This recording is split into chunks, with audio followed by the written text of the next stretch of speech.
নমস্কার বন্ধুরা, আজকে তোমাদের সাথে শেয়ার করব মাসকলাইর ডাল কীভাবে রান্না করে। মাসকলাইর ডালটা আমি ধুয়ে প্রেসার কুকারে অনেকক্ষণ সিটি দিয়ে নিয়েছি। তারপর ডাল ঘুটনো দিয়ে ঘুটে এখানে আমি হলুদ দিয়ে দিয়েছি, লবণও দিয়ে দিয়েছি। এখানে লবণ মরিচ দিয়ে মাছগুলো মেখে এখন এক করে ভেজে নিচ্ছি। ভাজার পর ওই ডালটাতে দিয়ে মাছগুলো এক এক করে ভেজে ডালটাতে দিয়ে মাছটা ডালে সিদ্ধ করব। এখানে আমি রুই মাছের মাথা নিয়েছি আর চিংড়ি মাছ এভাবে ছোটো ছোটো করে কেটে চিংড়ি মাছ আর দেব রুই মাছ আর দেব শিং মাছ। বেশি করে মাছ দেওয়া যায় ততই স্বাদ লাগে। কয়েকটা কাঁচা লঙ্কা দিয়েছি, জিরের গুঁড়ো, ডালটা ফোড়ন দেব, দিয়েছি শুকনো লঙ্কা, তেজপাতা আর জিরে। ডালটা ঢেলে দেব।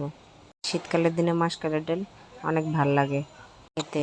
শীতের সময় মাসকলাইর ডালের ভিতরে ধনেপাতা দিলে অনেক টেস্টেই বেড়ে যায় ডালের। ডালটা দেখতে যেমন লোভনীয় হয়েছে, খেতেও দুর্দান্ত হয়েছে। তার পছন্দ মাসকলাইর ডাল।